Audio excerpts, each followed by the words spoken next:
Boa tarde, estamos começando aqui nesse dia do servidor público, né?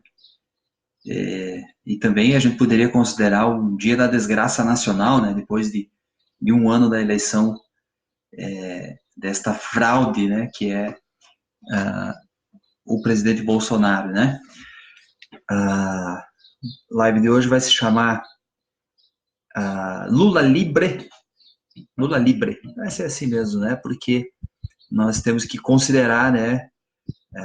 Aquilo que as mentes colonizadas, né, sempre desconsideraram, né, essa questão de ter essa relação com a América do Sul, né, com os nossos vizinhos, com a América Latina, no modo geral, tá? E vai ser um pouco em cima disso que nós vamos comentar hoje, né? Ontem Lula fez 74 anos, né? Vários atos muito significativos pelo país, ah, eleições no Uruguai, eleições na Colômbia, né, eleições municipais na Colômbia e eleições na Argentina. Né? Em cima disso, a gente vai tratar algumas questões na conversa de hoje. Tá? Primeira questão é que o resultado das urnas e das mobilizações latino-americanas, sul-americanas nesses últimos contextos, de modo geral, até no próprio planeta, tem demonstrado que o sistema capitalista neoliberal é um retumbante fracasso. Tá? Se a gente não consegue mais conceber, né, nesse atual contexto político, tá, de um capitalismo hegemônico em nível mundial, do ponto de vista, inclusive, hegemonia ideológica, tá, que a gente não consegue conceber como foi na época da Guerra Fria, né, no mundo bipolar, um polo socialista. Nós também temos que considerar que o neoliberalismo, a política de desmonte do Estado, tem sido provada fracassada, né, do ponto de vista dos seus resultados, porque favorecem, né, o capital vadio, né, o capital especulativo, né, e o dinheiro, a flutuação dos capitais, né, e não o capitalismo produtivo propriamente dito, tá? E aumentam a miséria, desmonta, desregra, né, a capacidade do Estado em produzir políticas públicas e por conta disso, né, nós temos uma série de problemas sociais graves derivados disso, tá? E isso tem se materializado com os protestos puxados pelos grupos indígenas do Equador, né, por conta de um aumento de pacotes de austeridade do ex-presidente Lenin Moreno, tá? Depois também com os movimentos da gurizada, dos estudantes principalmente, mas depois que envolveu os índios mapuches e os movimentos sindicais e tudo mais, em Santiago, né, onde semana passada 1 milhão de pessoas estiveram nas ruas, né, para protestar contra os pacotes de austeridade social do modelo neoliberal que o Paulo Guedes, o ministro do Bolsonaro, defende e que acha que é a maravilha, né?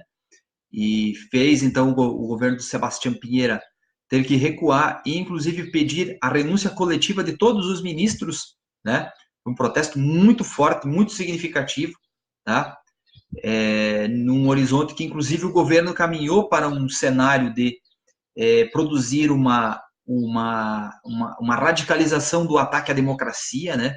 Se portando ao lado dos militares, baixando a lógica do toque de recolher, e que então mostrou que não tinha essa força toda, né? E possivelmente a queda de popularidade sobre isso foi tão significativa que exigiu então do presidente que houvesse então essa renúncia coletiva de todos os ministros. Dito isto, ontem nós tivemos então no dia 27, como eu disse, né, o ex-presidente Lula fazendo 74 anos de idade, seu dia de aniversário, né, há mais de 560 dias preso, tá? Preso por muito claro o que está acontecendo, né? Os golpes latino-americanos tiraram desse ano o Fernando Lugo do Paraguai na sua deposição, o Ollanta Humala em Honduras, e depois disso, né, ele acabou sendo desculpa, é o Manuel Zelaya, né, em Honduras. O Ollanta Humala é do Peru. O Manuel Zelaya acabou sendo exilado do país, né? Hoje Honduras vive uma semi-democracia, tá? Nós tivemos depois a deposição da presidente Dilma, tá? Depois nós tivemos o pedido de prisão do Rafael Correa, né? O Rafael Correa ajudou a eleger o Lenin Moreno e ele o traiu, tá? Foi ajudar a eleger um sujeito um pouco mais moderado para tentar manter-se, né, do ponto de vista da lógica de poder, e o sujeito o traiu, e o Rafael Correa tem pedido de prisão, né, expedido também pelo judiciário, equatoriano, né? Na Venezuela tem essa tentativa de deposição do Nicolás Maduro, né, a todo custo, né, e o processo de embargo econômico patrocinado pelos Estados Unidos. E aí nós temos aí uma certa paz social, né, no Uruguai, onde ontem nós tivemos um processo eleitoral, né, em que o candidato da coalizão de centro-esquerda, a Frente Amplio, né, Frente Ampla, era o Daniel Martínez. O cômputo total acho que não chegou exatamente ao final, mas ele está aí na faixa dos 38,7, em torno disso, e vai enfrentar Lacalle Pou, que é uma espécie de... Ele é uma espécie de filho de magnata, de milionário, né, que adentrou a política, né, e o pai dele já foi presidente, se não me falha a memória, do Uruguai. Lacalle Pou é do Partido Nacional e fez, no cômputo final, vai fechar ali uns 28, alguma coisa, né? Essa é a diferença de um para outro no segundo turno. A questão é que é o seguinte, né? O terceiro colocado do Partido Colorado, Ernesto Talvi, já declarou apoio ao Lacalle Pou. Em quarto ficou um general que havia sido, por insubordinação, foi mandado para a prisão, né, pelo Tabaré Vázquez, pelo atual presidente uruguaio, tal de Guido Manini, que é do Cabildo Abierto, que é um partido que defende a ditadura, né, como no Uruguai também teve ditadura, enfim, quer refundar a história, nos moldes um pouco do bolsonarismo, tá? E fez uma quantidade de votos expressiva, né, cerca de 10% do eleitorado, e também declarou apoio ao Lacalle Pou. E ainda tem mais dois candidatos de menor porte, né, ali na faixa de 1 e poucos por cento dos votos, que declararam apoio ao Lacalle Pou. E as outras candidaturas, algumas inclusive das esquerdas mais radicais, tá, fizeram uma quantidade muito pequena de votos, né? Então, assim, a eleição tenderá a ser muito puxada, muito complicada para a Frente Ampla, né? Frente Amplio, né, em espanhol, poder vencer o segundo turno. Vai ser uma eleição bastante dura, né, para manter essa hegemonia que já dura 15 anos, né? Tabaré Vázquez, Pepe Mujica, Tabaré Vázquez, e que agora tem essa nova liderança surgida, né, o Daniel Martínez. A questão é que em Montevidéu, né, há uma mobilização muito profunda, né, dos frente amplistas, tá? Que fizeram uma votação expressiva, né, inclusive para o parlamento, inclusive elegendo Pepe Mujica senador, o mais votado dos senadores, tá? Mas o segundo turno vai ser extremamente polarizado, extremamente duro, tá? No caso do Uruguai, eles não têm a regra, né, que se você faz mais de 40% dos votos, produzindo mais do que 10% dos votos de diferença sobre o segundo colocado, como é a Bolívia, você vence as eleições. Não tem isso. Na Argentina, se você faz mais de 45% dos votos, você vence no primeiro turno, os votos válidos, né?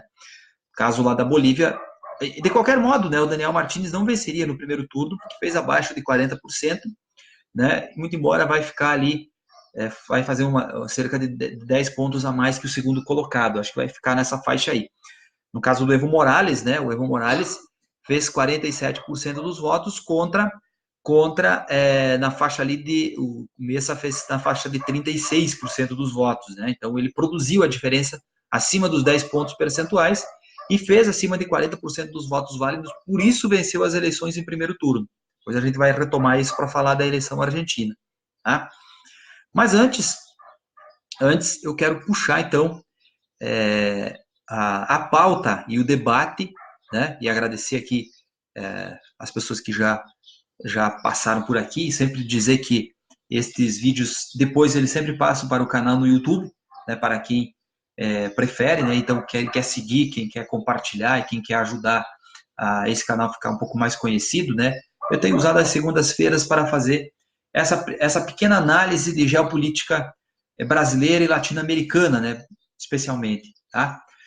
Então, mas me chama também, então, voltando aqui para a pauta, e por isso Lula livre, né, porque os nossos vizinhos, língua latina também, né, de origem latina, mas espanhola, puxaram essa, inclusive na transmissão da Globo News sobre a cobertura da eleição argentina, mas temos que falar, então, que o presidente Lula completou 74 anos, tá? E, muito embora Lula seja uma figura amplamente conhecida no Brasil e no mundo, nunca é demais lembrar que Lula nasceu num local que hoje chama Caetés, né, um município. Muito embora, naquela época pertencia ao município de Garanhuns, em Pernambuco, uma região que fica no agreste, indo para o sertão, né? Então, um sujeito que, na infância, né, presenciou a seca e a fome, né? E ele sempre lembra de Dona Lindu, a sua mãe, né? Que foi quem, de fato, o criou. O pai dele abandonou a família, né? E quando depois se encontraram em São Paulo, era alcoólatra, enfim, tinha uma série de problemas nesse sentido, tá?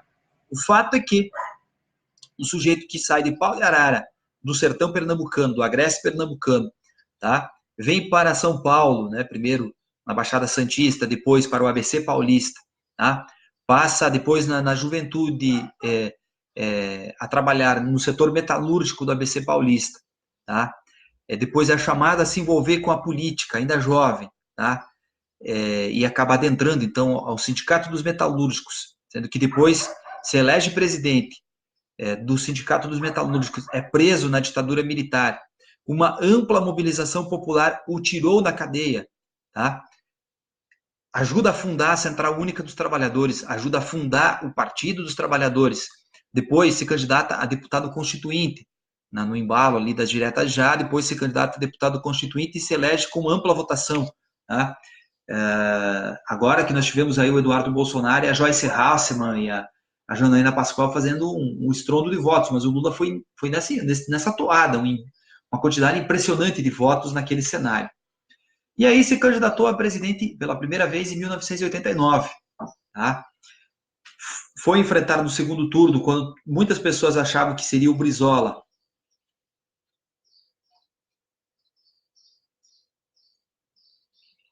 Só um minutinho, que aqui deu uma travada.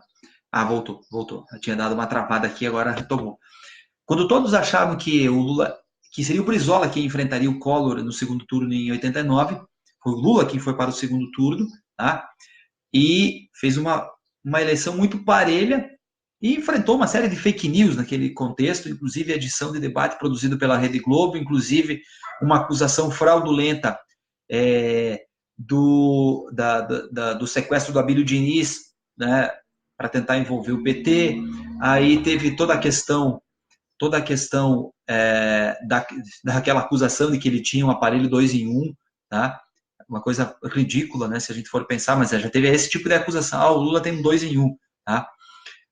O seu Marnício está dizendo, ótima analogia, parabéns, muita informação importante.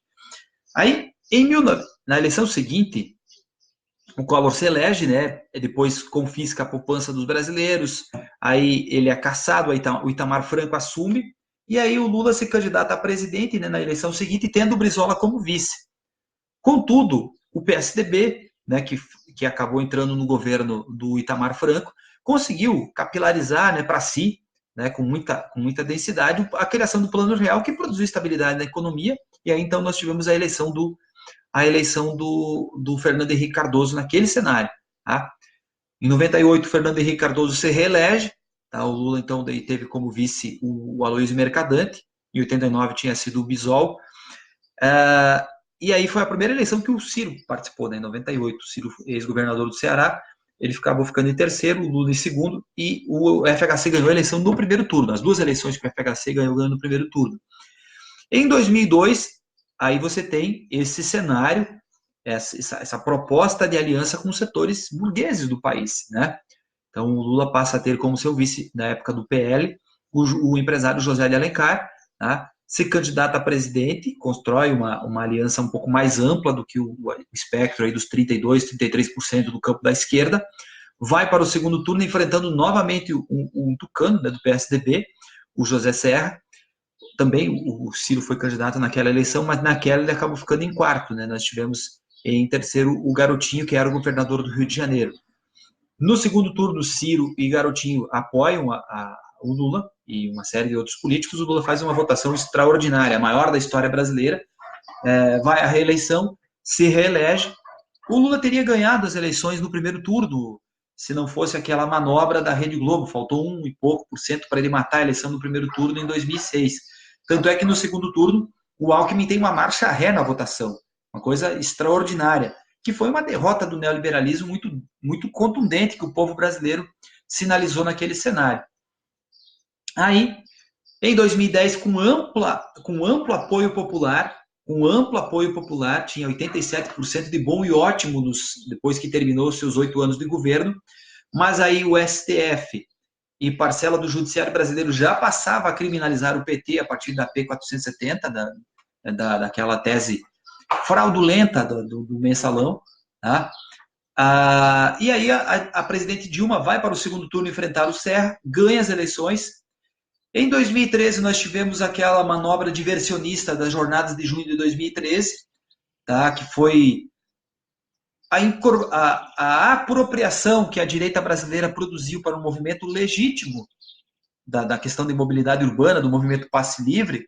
Contudo, as manifestações contra a Copa, para mim, elas têm a legitimidade da democracia, mas eu considerei elas uma aberração quando eu vi a rede privada de ensino pedindo mais educação, tá? Quando foram os governos de Lula e Dilma que você expandiu como nunca o acesso à universidade superior. Eu, por exemplo, aqui estou com a minha camiseta de 10 anos da criação da UFFS, tá? Que não está aparecendo bem aqui, 10 anos do UFFS, uma universidade criada pelo governo Lula e implantada pelo governo Dilma, tá? E aí, nós fomos para a eleição de 2014, muito fragilizados no campo da esquerda, mas mesmo assim, ao enfrentar novamente o PSDB no segundo turno, a presidente Dilma venceu as eleições do Aécio Neves.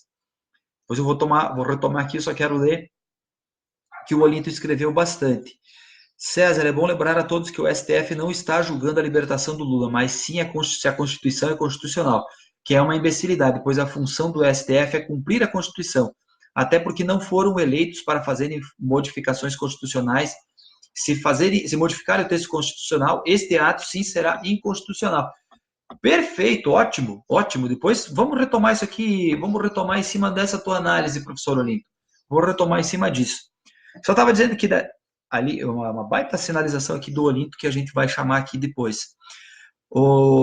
Aqui, o seguinte, a presidente Dilma se reelegeu, mas se reelegeu e na semana seguinte o MBL puxa o pedido de de impeachment, né? Foram para as ruas pedir recontagem dos votos e o escambau, que é um pouco o que fez a direita boliviana também, né? Que é uma fraude, segundo eles, ter tido o segundo turno. Lá a votação é manual, no caso, é cédula manual. Mas o que aconteceu na Bolívia, desculpa? Quando saiu a primeira parte da contagem, a diferença estava a 8 pontos. E daí, por conta disso, você teria segundo turno. Só que as áreas rurais, as mais afastadas, a Bolívia, com o seu problema de geografia muito montanhosa, tem áreas muito isoladas. Aliás, quem quer assistir aquela série do Netflix ali, Magia dos Andes, tá? Que começa lá desde Ushuaia, na Argentina, e vai passando toda a região dos Andes, vai mostrar que a Bolívia tem áreas que só chegam uns mini trens, no caso, nas comunidades mais isoladas. E nessas áreas, o Evo Morales fez 70%, 80%, até 92% dos votos em alguns daqueles municípios, que as populações indígenas mais retiradas, enfim. E isso foi com que ele foi subindo na diferença das eleições. A mesma coisa ontem, quando você acompanha a cobertura da mídia patronal argentina. Eles se esforçam em dizer, olha, tá vendo? Não era isso tudo. E daí já dizer, erraram os institutos de pesquisa. Porque os institutos de pesquisa deram na boca de urna, que o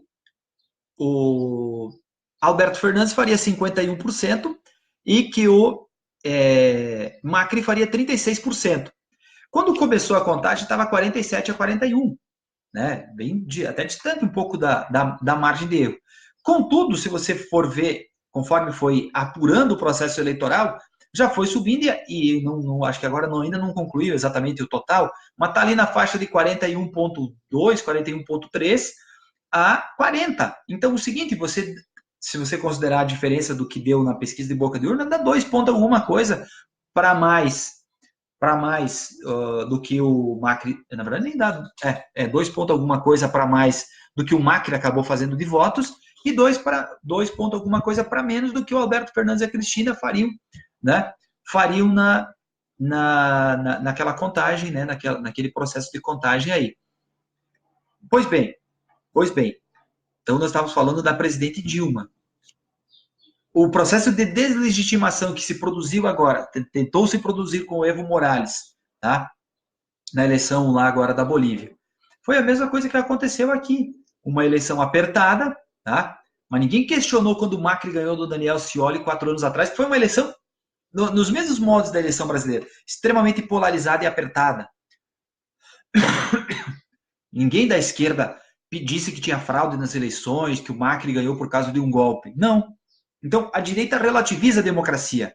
Por isso que a gente pode dizer que boa parcela da direita latino-americana ela é golpista.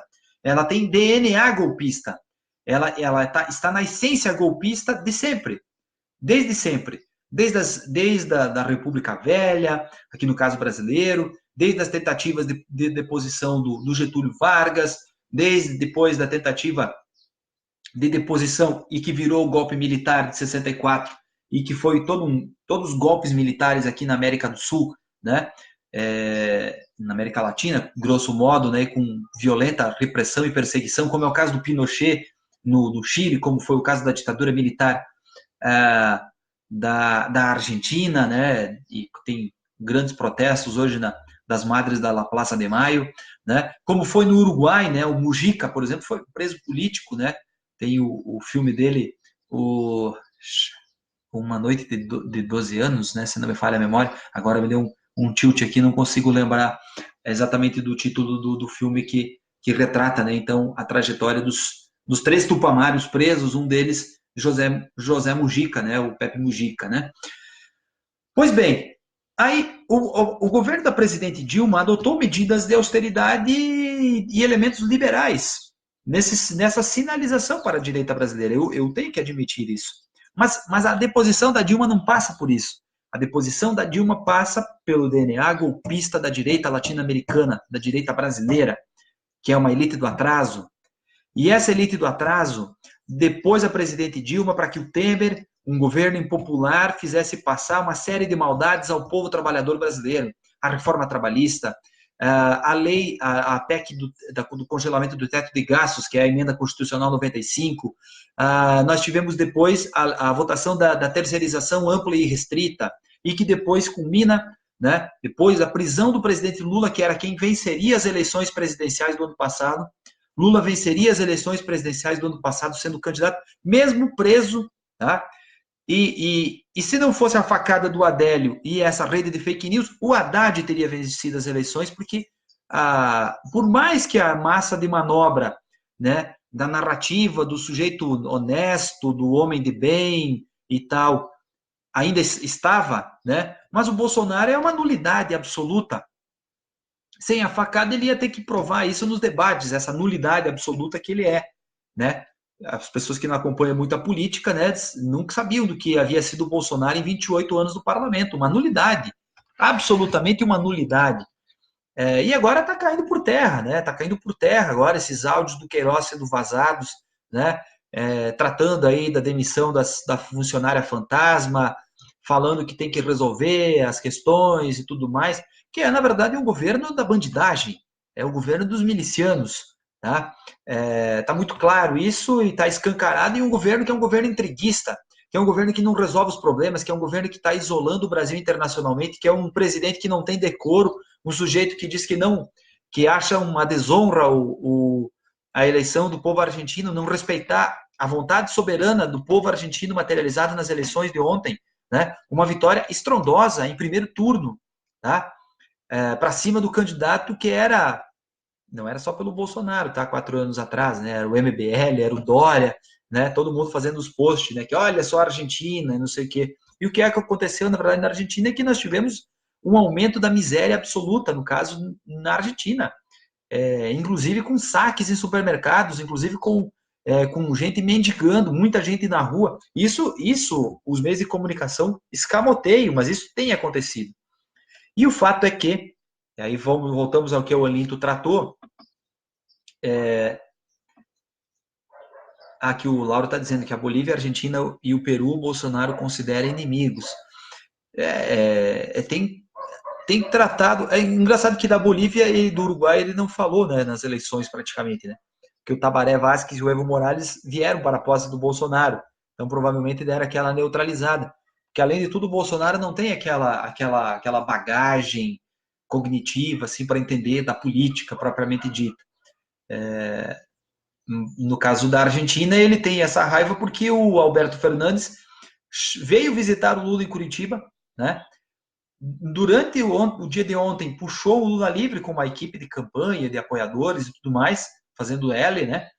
E depois, no seu discurso, né, depois de declarado vitorioso, novamente falou da importância de ter Lula livre. E aí eu fico pensando no empresariado brasileiro, que tem na Argentina possivelmente o principal parceiro comercial de uma série de coisas que compram, né, do setor industrial brasileiro, tá? Até o Leonardo Datucci, lá do Brasil 247, escreve algo nesse sentido, né? Que Lula livre agora já também Lula livre, né? Também é uma pauta econômica, tá? Uma pauta econômica para o Brasil. E aí, bem lembrado que quando se fala da questão, tem duas coisas aqui. Primeiro, tem que deixar muito claro que é o seguinte, aquilo que o Olinto levanta da votação do STF da prisão em segunda instância. A primeira questão é que é o seguinte, o artigo 5º da Constituição, deixa eu só ter certeza se é o artigo 5º, agora me deu um pequeno branco, mas vamos usar aqui o Google para...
Já voltamos aqui.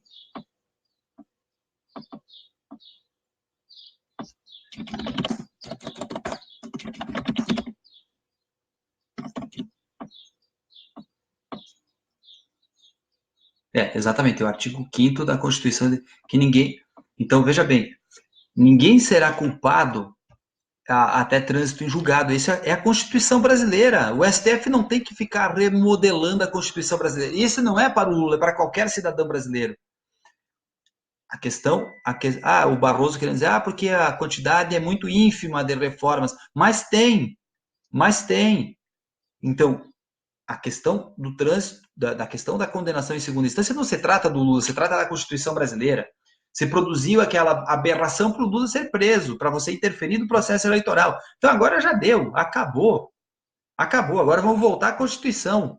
É vergonhoso aquele voto do Fachin, sujeito que foi advogado do MST. É vergonhoso o voto do Barroso, sujeito que se diz, ou o sujeito que defende as pautas identitárias e o escambau. É vergonhoso o voto do Fux, aquele que dizia que ia matar no peito a condenação do José Dirceu. Tá? Vergonhoso. É vergonhoso o Toffoli querendo leiloar o voto dele. É isso mesmo, leiloar. Aqui o Lauro Henneman está falando que o Bolsonaro ameaça tirar o Brasil do Mercosul. Tem mais isso. Tem mais esse absurdo do ponto de vista da estratégia econômica brasileira, política e econômica, né? Bueno, aí nós voltamos então ao caso Lula. O caso Lula, para mim, está muito claro. Existe uma suspeição escancarada do sujeito que o condenou e foi virar ministro do presidente que se elegeu em virtude do Lula ter sido retirado da disputa. Esse é o fato. Tá? Tem outros fatores, tem as fake news, tem o antipetismo, tem o uso da guerra híbrida, tem a questão do Adélio Bispo, né, a facada, tá? Tem uma série de fatores, tá? Mas há um fato: tirar o Lula da disputa, que era o franco favorito, ser preso, tirado do processo eleitoral, abriu caminho para que outra força política, né, pudesse ascender ao poder, tá? Que tem sido essa desgraça nacional em curso, tá? E alguns brincam que é o Mick Jagger da política, né? Porque onde ele aparece, ele tem feito perder as eleições. Na Argentina também, ele visitou o Macri, né? E aí, então, aí eu quero tratar de uma peculiaridade, tá, pessoal? Antes que as pessoas se arvorem, para 2022 tem que repetir o que a Cristina fez. Vamos lá, vamos devagar. Primeiro vamos considerar que o peronismo, enquanto força política, ele é uma espécie de mescla. O trabalhismo, eu pelo menos assim vislumbro assim olhando de fora, não sou um expert assim, mas eu vislumbro olhando de fora que ele lembra um pouco o trabalhismo, né, o getulismo, tá? Com uma série de variáveis que podem inclusive se aproximar do petismo, né? Inclusive você vê muito isso, né? É, principalmente de quem é mais próximo da Cristina Kirchner, um lulismo militante assim, né? E nessas variáveis do peronismo, eles resolveram produzir uma unificação, porque a Cristina tinha um grau de rejeição significativo, tá? Que não a permitiam vencer um processo eleitoral. Essa é a análise. E a Cristina não estava presa, muito embora ela teve pedido de prisão, e ela continua com seus pedidos de prisão em curso, tá? Ela, como estava como senadora, o foro privilegiado a permitiu que se blindasse nesse sentido. O fato é que entender e falar de algo depois do acontecido, porque o PT não fez isso e não apoiou o Ciro, é um exercício de futurologia muito equivocado. Muito equivocado.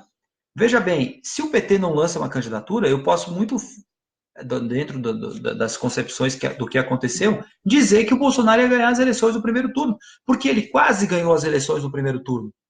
Faltou muito pouco. Se não fosse a candidatura do PT, é possível que o Bolsonaro, com a sua capacidade de mobilização e tudo mais que tinha, tivesse feito ali 52%, 53% dos votos. Tá? Nesse processo de derretimento das outras forças políticas. E sem o PT, enquanto que gostem ou não, é um partido que está organizado em todo o território nacional. É muito raro um município que você não saiba que tem um diretório do PT e que não tenha 4, 5 militantes que vão fazer panfletagem de casa em casa, mesmo nos municípios de 2.000 votos, que por vezes são relegados por vários partidos, à direita e à esquerda, tá? Que não dão esse valor aos rincões, às grotas do país. E que é onde o PT tem mostrado uma resiliência. Aliás, o Haddad ganhou em mais municípios do que ganhou o Bolsonaro no segundo turno. Só que, claro, foram municípios menores. Então, fazer essa leitura rasa e simplista, para mim, não cola. Porque, assim, se fosse por isso, as pessoas tinham que ter votado no Ciro e ele ido para o segundo turno. Porque ele ficou em terceiro. Tá? Então, se era para o Ciro ganhar as eleições, ele tinha que ganhar do Haddad. O Haddad não era o poste? A Manuela não era o poste do poste? Não foram isso que eles falaram? Pois bem, eles fizeram 31 milhões de votos, foram para o segundo turno. O Ciro fez 13 milhões de votos e não foi para o segundo turno. E o mais grave, quando você fica forçando essa narrativa, é querer induzir isso para 2022, que é muito longe. que é muito longe. E as pesquisas que a Veja fez semana passada mostram o Bolsonaro com 34%, Haddad com 17%, Luciano Huck com 11%, Ciro com 9%. O Ciro já é quarto. Então, se você tem um teto eleitoral, se você ataca aqueles que podiam ser os seus aliados, porque não foi só o PT que foi atacado pelo Ciro nesses últimos dias, ele disse que o PSOL está virando um puxadinho do PT. Mesma coisa que a direita fala. Disse que o PCdoB também já é, no caso, né? E disse que o PSB tem que parar de pensar em Pernambuco e pensar no Brasil. De só pensar em Pernambuco e pensar no Brasil. Então, seguinte, como que as pessoas querem me convencer, no caso, que essa é a solução para mim, muito menos para a Cristina, muito mais para a Lene Moreno, tá? Mas, enfim, essa é uma leitura, eu respeito quem... Aqui o Neuri diz que é melhor perder para o Bolsonaro. Não, não é melhor perder para o Bolsonaro, é que é o seguinte, né? É, a, as condições estavam dadas, o Lula ganharia as eleições. Se o Ciro fosse vice do Lula, ele ganharia as eleições. Como ele não quis ser vice do Lula, ele ficou em terceiro. Pronto. Não é melhor perder para o Bolsonaro.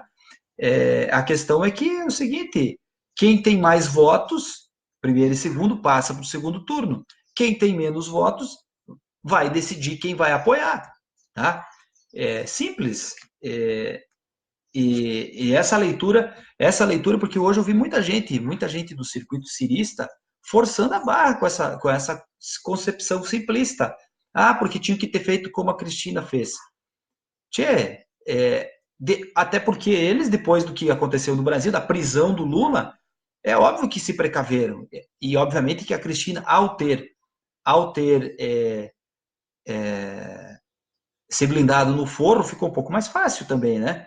No caso do Lula, a candidatura do Lula ela tinha que ter sido bancada a todo custo, não tem essa história. Assim, a coisa mais feia que o PT iria fazer é se na eleição passada não lançasse o Lula. Eu era um sujeito que ia me desfiliar, não tenho nenhuma dúvida disso, né? Se o PT não bancasse a candidatura do Lula, eu iria me desfiliar e não iriam mais me pegar para fazer panfletagem para ninguém.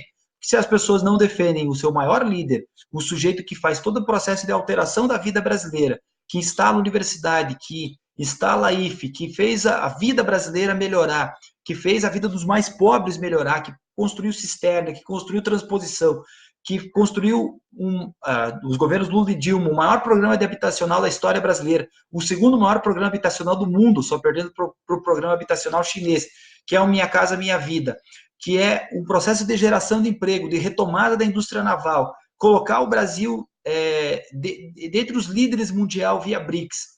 E aí o seguinte, numa farsa, que a gente sabia que era uma farsa, né? Não precisava do Intercept. O Intercept hoje provou o que nós dizíamos. Se você pegar o que eu postava lá atrás, eu sempre dizia isso, que o juiz Sérgio Moro operou o processo eleitoral, tá?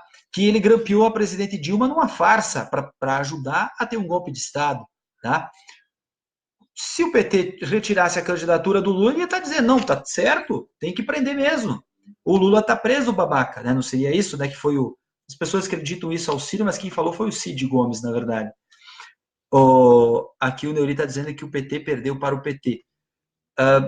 Não sei, cara, porque assim, digamos assim, é a sua leitura, o PT perdeu para o PT. Não, o PT perdeu para o Steve Bannon, perdeu para uma articulação de fake news, de caixa 2 gigantesco por baixo dos panos, de uma articulação de guerra híbrida que envolveu amplos poderes, tá?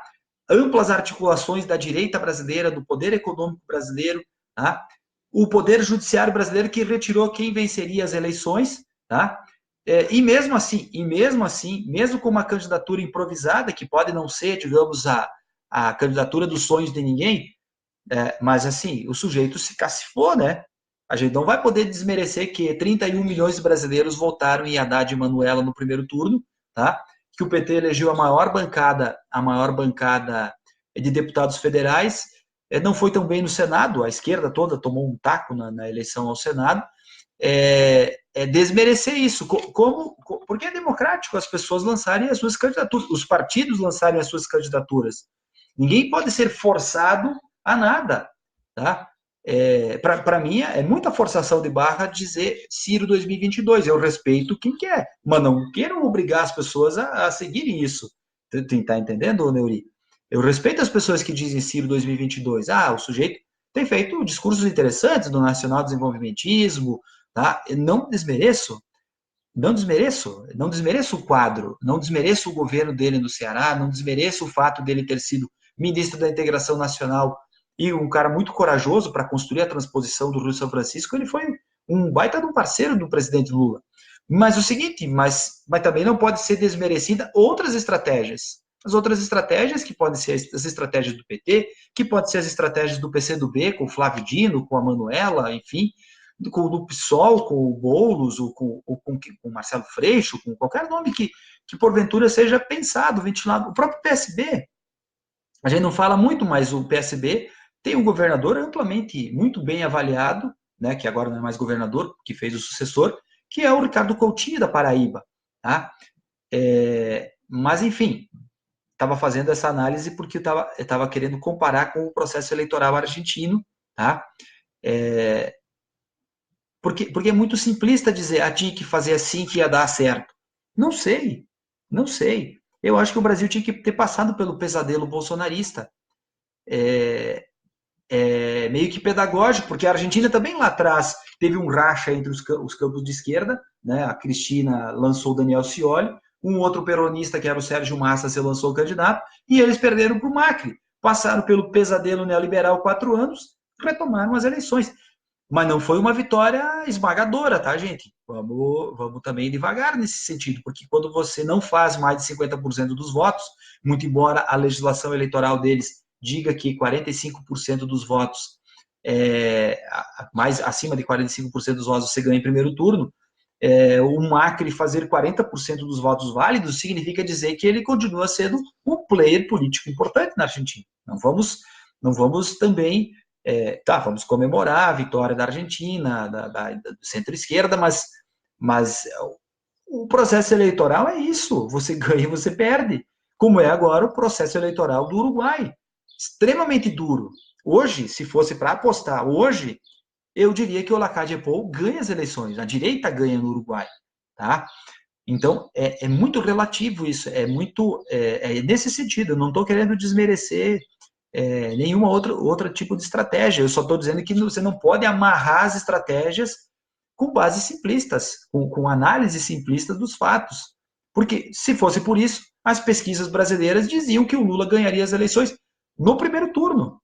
Quando ele tinha 40% do Datafolha e a soma dos seus oponentes tinham 42, 43, a gente sabe que nesse cenário ali, o Lula ganharia as eleições do primeiro turno, porque ia produzir um embalo se ele fosse candidato.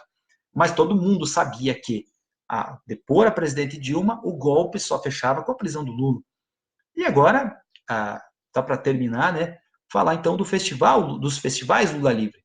Aqui em Florianópolis, então, nós tivemos com a presença de artistas locais, como Clave do Samba, Mulamba, e tivemos ônibus aqui do Oeste também, né, de Chapecó, que estiveram lá, e também a presença da Ana Canhas, do Francisco Elombre, né, essa banda de rock espetacular, a Ana Canhas e Francisco Elombre, que arrebentaram no Rock in Rio, né, estiveram ontem, mesmo com muita chuva, um público considerável.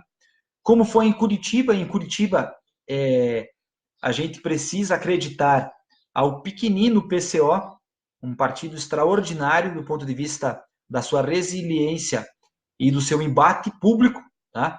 Um bom público em Curitiba, né? As caravanas organizadas principalmente pelo PCO, e inclusive também daqui do Oeste também estiveram pessoas em Curitiba.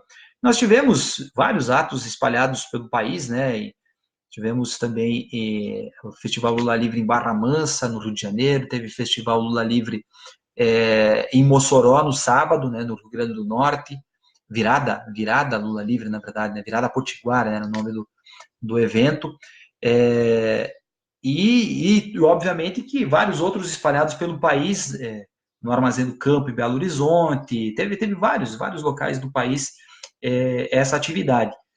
E a gente espera que a onda que a onda, porque eu não dissocio as coisas, a luta política por direitos, né, contra o desmonte do Estado, que eu acho que foi significativa, as mobilizações da nossa gurizada fizeram o governo recuar dos contingenciamentos, muito embora de maneira muito sacana liberar o orçamento agora para novembro, para as universidades não ter tempo de, de poder gastar esses recursos, né, em novembro e dezembro.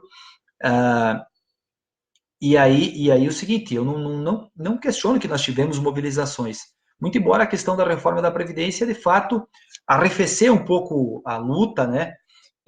Foi perdendo aderência e ela acabou sendo aprovada praticamente com uma resistência minúscula, né? Isso a gente tem que dizer. Mas nós temos aí os petroleiros se movimentando, nós temos os trabalhadores dos Correios se movimentando, os estudantes fizeram lá, e aí envolvendo os outros trabalhadores da educação, os protestos a respeito do corte das verbas, fizeram recuar uma parte do governo. Então, eu não desconsidero isso como dissociado da luta Lula livre. Para mim, as duas coisas estão em paralelo.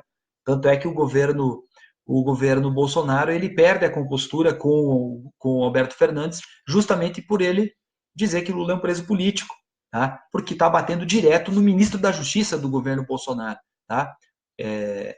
Batendo golpe, na verdade, né? Eles são acossados nesse sentido e acho que são pautas unificadas, eu não vejo nenhuma diferença de uma e de outra. E as pessoas, para 2022, aqui o Leori comentou, as pessoas podem escolher quem elas quiserem. Para mim, aqui eu estou fazendo uma fala democrática, como é democrática também a participação das pessoas. Tá? Só que eu considero um equívoco a Ciro 2022, também por uma questão de coeficiente como é que eu posso dizer, de votos. Como eu estava dizendo, ele já foi candidato por 3 vezes e chegou num teto eleitoral. E acho que ele teve muitos problemas nesses seus rompantes,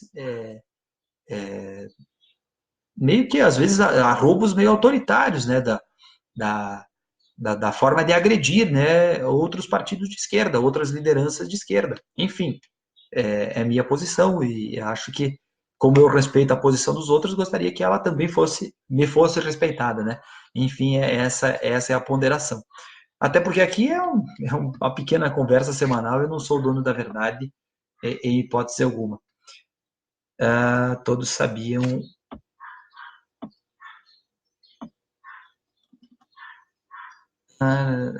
O Caio que está dizendo. Todos sabiam que Lula não era candidato, tal qual o processo de Lula, sua candidatura igualmente era uma farsa, que serviu para eleger deputados, mas não parar o golpe, nem o fascismo. Até porque onde que o PT atacou o Bozo no primeiro turno? Seria mais legítimo se fosse aberto, não custa de um acordo vergonhoso só para citar. Tanto me parece que o mote mudou agora, abandonar a eleição sem Lula é golpe. O PT legítimo ter estratégias, mas pés no chão. Exercitar a militância, emancipação do povo, travar o fascismo, tanto de esquerda quanto de direita. Divergimos em boa parte nessas análises, desde Lula livre enquanto estratégia, mas estamos na mesma trincheira. Abraço. Tranquilo, Caio, tranquilo. Bom, a gente discutiu bastante isso, eu não tenho nenhum problema, nenhum problema de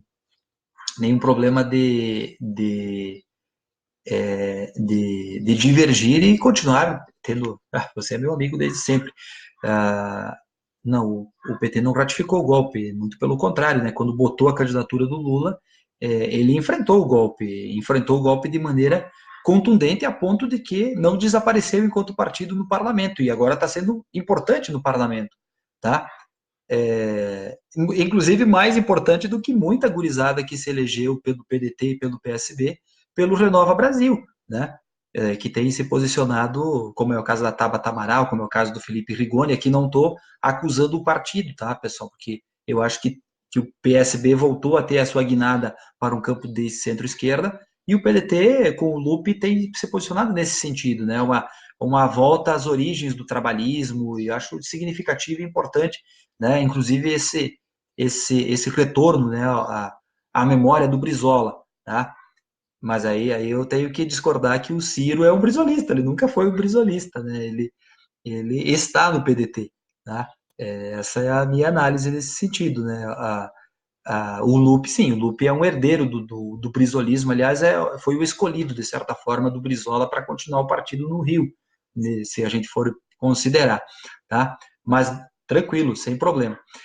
Gente, mas eu falei demais, né? Falei um monte, extrapolou a quantidade eu geralmente falo uns 30 minutos, hoje cheguei nos 50, acabamos, foi importante aqui as ponderações dos demais, tá? E, como eu disse, né, a conversa semanal, ela parte daqui, depois eu jogo lá no canal no YouTube, que eu acho que fica um pouco melhor, e feliz pela vitória, primeiro do Evo Morales, né? Depois da ampla mobilização popular do Equador e do Chile, tá? E feliz pela vitória de Alberto Fernandes e, aquele o Caio está dizendo, Ciro 2022. É legítimo, tá? É legítimo, mas eu continuo considerando que nós temos outras possibilidades, outros nomes, e que provavelmente vão aglutinar outros campos, de maneira mais adequada, outros campos da esquerda. Minha posição, né? Enfim, mas não deslegitimo a figura do candidato. Enfim, ele traz bons debates sobre nacional desenvolvimentismo, né? Nesse horizonte, no caso, assim, enfim. Tá, eu tava dizendo que, continue com o debate, ajude a construir, parabéns. Viu, mas o seguinte, caraca, eu tô 50 minutos falando aqui, já não tenho mais nem garganta, nem mais garganta para falar aqui. Eu tava falando então que é feliz pela vitória, né? Feliz pela vitória de lá. E obviamente que as pessoas, o campo da esquerda, precisa também, tem algo que o Caio disse que a Argentina nos inspira. Uma coisa que a Argentina precisa nos inspirar: devolver a política para o seu devido lugar, politizar. Politizar. E aí, politizar não significa deslegitimar partidos. Eu acompanhei isso nos últimos tempos, uma tentativa de deslegitimar, especialmente o PT, porque quando falo partido, PT, tá? Mas o deslegitimar os partidos de esquerda atingiu outros, o PSOL, o PCdoB, em menor grau, o PDT e o PSB. Então, eu acho que se há uma tarefa importante a ser construída, é devolver. Primeiro, os movimentos sociais têm a sua importância, o movimento estudantil tem a sua importância, mas devolver a política ao devido lugar. E devolver a política ao devido lugar, as pessoas precisam se filiar aos partidos. Se nós queremos construir estratégias para 2022, que seja Ciro 2022, se filia no PDT. Se for o Flávio Dino 2022, se filia no PSOL, desculpa, no PCdoB. Eu ia falar depois do PSOL, no caso, né? Se for o Boulos ou o Freixo, né? Se filia no PSOL. Agora, se as pessoas acharem que o PT continua sendo o maior partido de esquerda e que num horizonte de muita luta política você consiga produzir aí a volta do Lula, que eu acho difícil, não vou dizer impossível, mas acho difícil, mas que seja o Haddad como o nome que se cacifou, que seja o Jacques Wagner, que seja o Rui Costa, enfim, não sei. Eu tô a Glaze, tá? O que seja o Requião, né? O Requião está no PMDB, mas é um sujeito extraordinário, tá? A Manuela no PCdoB, né? Eu tô lançando vários líderes, não aqui não tô lançando por gosto de um ou do outro, tô lembrando de vários deles, tá? As pessoas têm que se filiar aos partidos. E mais, eu estou já passando a bola para os outros, né? Se candidatar também. Se candidatar a vereador, se candidatar aonde está sobrando vácuo aí, se colocar como candidato a prefeito, né? Porque se colocar candidato a prefeito, depois você pode ser um vice, né? Num horizonte de composições, enfim.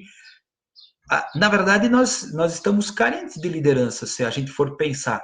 Tá? Porque nós estamos falando aqui de figuras como o Lula, que tem 74 anos, do Ciro, que está na faixa dos 70 anos, nós estamos falando de Erundina ser candidata com mais de 80 anos, do Requião com mais de 80 anos, do Suplicy na faixa dos 80 anos.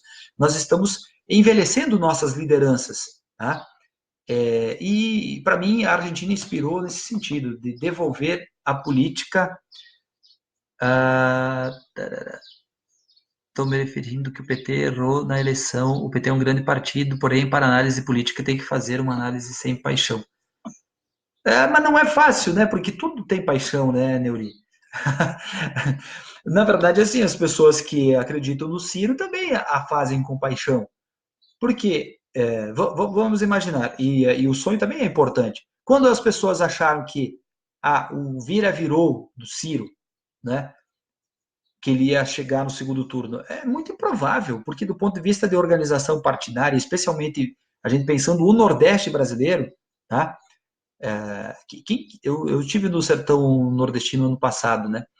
Ah, não era pelo Haddad, é porque você tem lideranças políticas que fazem buscar voto. Wellington Dias, Fátima Bezerra, o Flávio Dino, quando fecha a aliança, o PSB em Pernambuco. Mas se não fosse o PSB em Pernambuco, a, a Marília Reis liderava as pesquisas, a candidata petista lá em Pernambuco, né?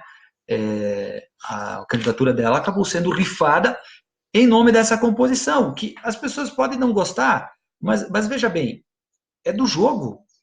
É do jogo. Se fosse o contrário, as pessoas iam dizer, os petistas iam dizer, implodiram a candidatura, e daí vai que daí nessa composição, vamos dizer que o PSB fechasse com o Ciro, e o Paulo Câmara se reelegesse lá em Pernambuco, né?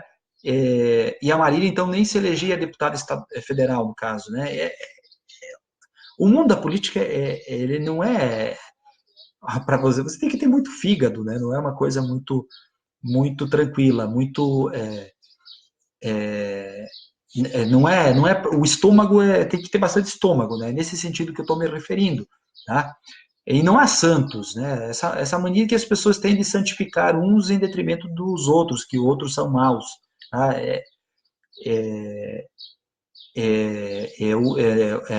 Essa mania de, porque daí vira maniqueísmo, né? E o maniqueísmo ele só existe no filme hollywoodiano, tá? O cara está dizendo que é cedo, tem que discutir o país, os banqueiros, o judiciário, não há tema que seja um tabu em uma democracia. Vamos fazer um bom debate juntos. Isso aí. E o Mujica teve que voltar. O Uruguai também, né? O Uruguai também, né? O Mujica, com 84 anos, se candidatou ao Senado. Meus caros, mas eu estou falando já há uma hora, tá? O programa de hoje enveredou pelo debate e tudo mais. Foi importante aqui nós puxarmos a falar da composição, neutralidade não é composição. Foi uma composição, né? Tá falando do PSB. Desculpa que eu veio o comentário aqui e eu estou puxando. Foi uma composição, Caio, porque assim, veja bem, os diretórios do centro-sul do país estavam todos mais à direita. Santa Catarina, bem à direita, o PSB.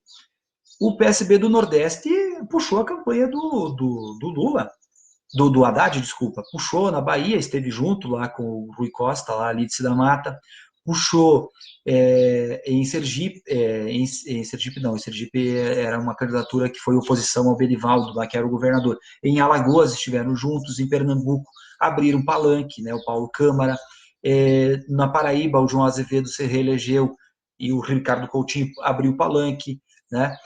No Rio Grande do Norte, uma parte acabou apoiando a candidatura da Fátima Bezerra, tá? No próprio Ceará houve uma divisão entre Ciro e Lula. Tem uma diferença daí, no caso, o Maranhão a mesma coisa, tem uma diferença porque daí no Piauí é a mesma coisa, o PSB estava com a direita, né, com Heráclito Fortes e companhia, então provavelmente foram de Alckmin ou de Bolsonaro mesmo direto. Então, para mim, é uma composição. A questão é que é o seguinte, os blocos de partido do centro-sul do país estavam um pouco mais à direita, à exceção do Rio de Janeiro, que eu acho que o Molon tem uma posição à esquerda, digamos assim. Foi uma engenharia, no caso, né? E que foi muito importante no Nordeste. Se não fosse a votação do Nordeste, desculpa, mas eu continuo achando que o Bolsonaro ganharia as eleições no primeiro turno, depois da facada do Adélio. Cara, ele sai de 20%, né, em poucos dias e faz 46% dos válidos em primeiro turno. Ele quase ganhou as eleições no primeiro turno. Então, assim, são várias variáveis, mas, enfim, é uma tentativa de entender, né, um cenário nesse sentido. Gente, Passou do tempo, né? Eu falo sempre 30 minutos, hoje falei 59 minutos. Agradeço aqui a participação também do Neuri, também do Caio, né? Teve mais lá atrás o Lauro, tem mais alguém que comentou lá no começo, tem mais os 2 ou 3, o professor Olinto, tá? Mas uma boa semana para todos. E nós, aqui o Caio está dizendo, corta a cabeça em Pernambuco e rifa Dilma em Minas Gerais. Se de ofereceram o Senado no Ceará. Enfim, eu achava, se toda a engenharia é válida, sim, falaram que a Dilma podia ser candidata no Piauí, no Ceará, mas pelo menos em Minas Gerais ela é de lá, no caso, né? Ela foi morar no Rio Grande do Sul, mas ela era de lá, né? Eu acho que, erro por erro, a candidatura da Dilma mais correta era ser candidata a deputada federal no Rio Grande do Sul. Tá? Essa ideia de ir para Minas ganhar do Aécio, ela até deu certo, né? Só que esqueceram que o Aécio não foi candidato, né? Então, tem essas questões, né? Acho que foi um pouco esse sentido, né? Enfim, não estou dizendo que tudo é certo, né? Mas acho que quando falaram Piauí, Ceará, Dilma ser candidata a senadora, ia ser uma engenharia muito pior, assim, do ponto de vista que daí ela não teria relação alguma, né, teria um senador ainda é o senador do estado, né, ele não é um senador do país, no caso, né, então, pelo menos na minha avaliação, seria um equívoco. Obviamente que seria mais fácil ela se eleger, tá? Mas eu acho que rolou essa história de, vamos derrotar o Aécio em Minas Gerais, tá? Uma qualitativa desmontava essa ideia de Minas. Sim, pode ser, pode ser. Uma pesquisa qualitativa desmontava essa ideia de Minas.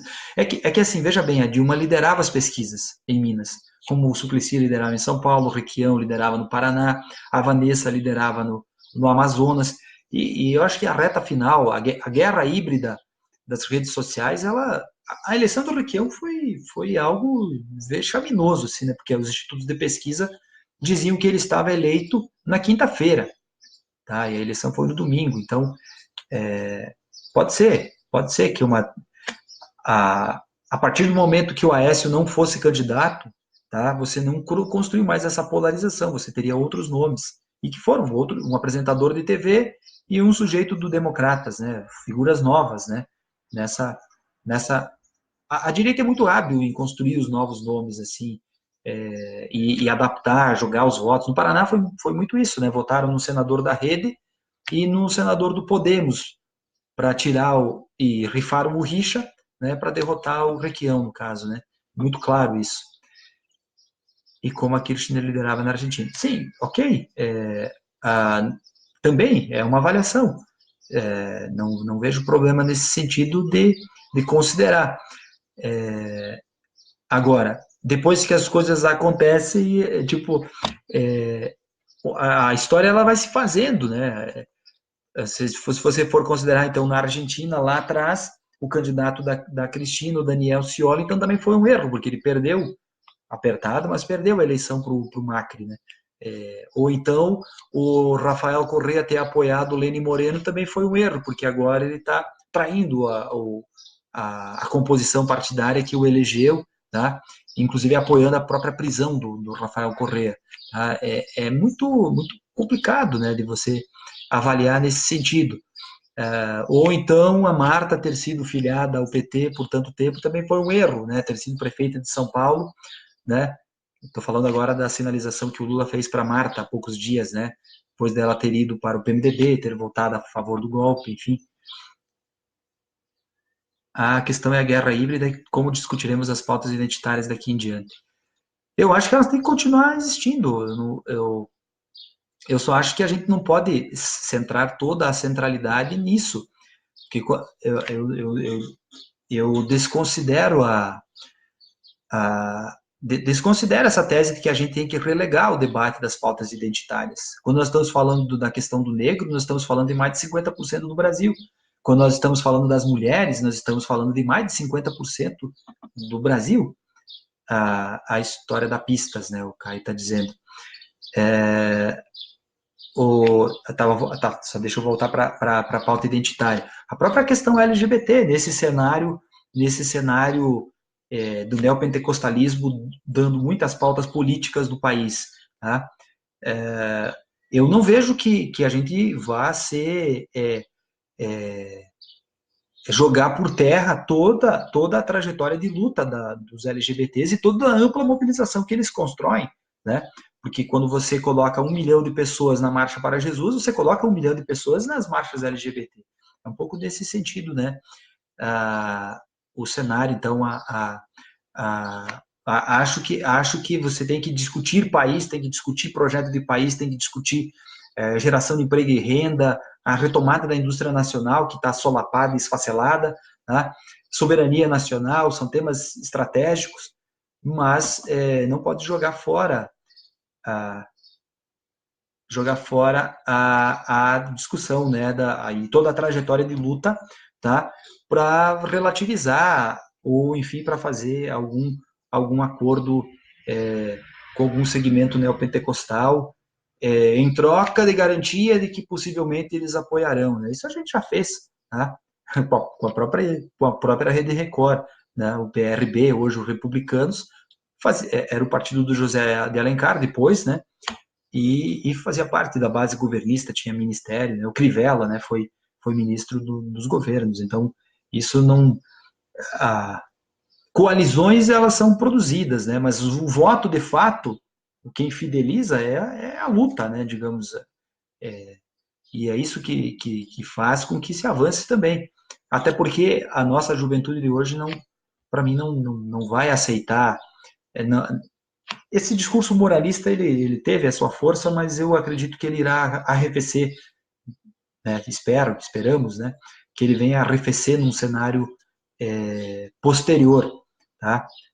Porque a reação também ela tem que ocorrer nesse sentido, né? Mostrar que um Cristo que odeia, que ensina a odiar, não é Cristo, né? Cristo ensinava a amar e tolerar, tá?